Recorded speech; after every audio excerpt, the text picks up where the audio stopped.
ताकतवर तरीन, बासर, इंतहाई मकबूल लेकिन मुतनाज़े साबिक सदर और army chief general retired Pervez Musharraf की जिंदगानी की कुल यही कहानी है।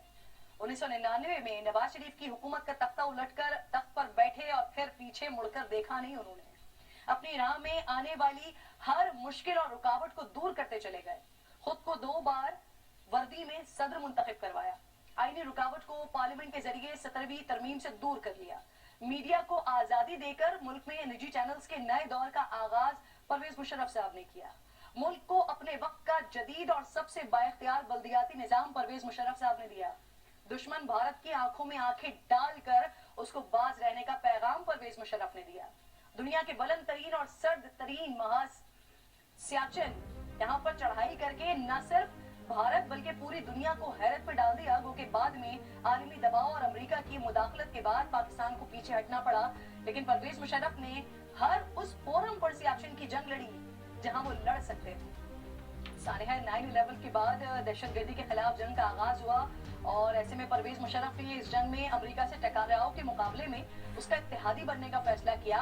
फ्रंट लाइन स्टेट का किरदार अदा किया। अमेरिका को हवाई अड्डे दिए, नेटो सप्लाई लाइन का रास्ता फराहम किया। जो दुनिया समझ रही थी कि परवेज मुशर्रफ एक फोन कॉल पर अमेरिका के आगे लेट गए हैं, पाकिस्तान को किसी और की जंग का ईंधन बना दिया है, दर हकीकत परवेज मुशर्रफ ने पाकिस्तान को बचाया। अमेरिका को अफगानिस्तान में फंसाया बल्कि लिटा डाला और 21 साल बाद अमेरिका को शिकस्त खाकर वहां से निकलना पड़ा। अमेरिकी सदर डोनाल्ड ट्रंप समेत कई वज़रा और फौजी हुक्काम एतराफ करते रहे कि उन्हें तो बेवकूफ बनाया गया। खुद परवेज मुशर्रफ भी अमेरिका के खिलाफ लड़ने वालों को अपना हीरो करार देते रहे। परवेज मुशर्रफ पर 2 बार कातिलाना हमले भी हुए, लेकिन वो मौजूदाती तौर पर महफूज रहे उसमें। 2007 में दोबारा सदर मुंतखब होने के बाद परवेज मुशर्रफ ने वर्दी उतारी और यहाँ से उनकी सियासत और जिंदगी ने नशेब का रास्ता देख लिया। 2008 के इलेक्शन में किंग्स पार्टी काफली को शिकस्त हुई। पाकिस्तान पीपुल्स पार्टी ने उस वक्त हुकूमत बनाई और फिर परवेज मुशर्रफ के 8 साल दौरे सदारत का भी यहीं पर इख्तिताम हो गया और उन्हें वतन छोड़ कर जाना पड़ा। नाज़रीन, परवेज मुशर्रफ इक़्तिदार से तो रुखसत हो गए थे, लेकिन सियासत से रुखसत नहीं हुए थे। 2010 में उन्होंने अपनी सियासी जमात और पाकिस्तान मुस्लिम लीग की बुनियाद रखी। 2013 के इलेक्शन में हिस्सा लेने का उन्होंने ऐलान किया। मैदान में भी उतरे, लेकिन फिर नाअहल हो गए।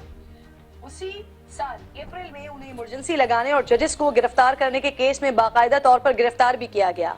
वो मुल्क की तारीख में गिरफ्तार होने वाले पहले साबिक आर्मी चीफ थे। उनके खिलाफ गद्दारी का केस बनाया गया। अदालत ने उनकी गैर मौजूदगी में संगीन गद्दारी केस में परवेज मुशर्रफ को सजाए मौत का फैसला सुनाया। तफसीली फैसले में उनकी लाश को डी चौक पर लटकाने का हुक्म भी दिया, लेकिन इस फैसले के खिलाफ कई आवाजें उठी। पाक फौज और उस वक्त की हुकूमत PTI उन्होंने फैसले को मुतनाज़ करार देते हुए इसे मुस्तरद किया था, उसको इंसानियत की तजलील करार दिया था।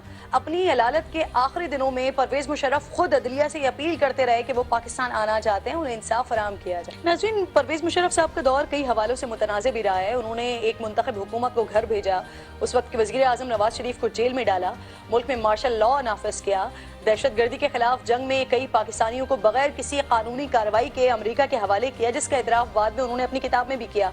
बतौर सरबराह मुमलिकत अमेरिका को पाकिस्तान में ड्रोन हमलों की इजाजत दी, जिसमें हजारों बेगुनाह शहरी शहीद हुए। बलोच रहनुमा अकबर बुक्टी के कत्ल का इल्जाम भी परवेज मुशर्रफ पर लगाया जाता है। लाल मस्जिद का मुतनाज़ तरीन ऑपरेशन हुआ, उन्हीं के दौर में कराची में 12 मई जैसा संगीन वाक़या हुआ। परवेज मुशर्रफ ने मुल्क में इमरजेंसी लगाई, chief justice of Pakistan Iftikhar Chaudhry को माजूल किया, जजिस को कैद और नजरबंद भी किया। परवेज मुशर्रफ की एक सलाहियत ये भी थी नाज़रीन कि वो मरूब नहीं होते थे किसी से।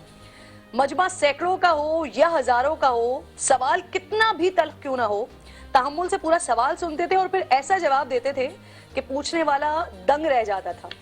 ऐसे ही एक बार भारत में हुआ था। सवाल करने वाले भारतीय को ऐसा जवाब दिया कि वो खुद तालियां बजाकर मुशर्रफ साहब को दाद देने पर मजबूर हो गया था। याद कीजिए, आज मुशर्रफ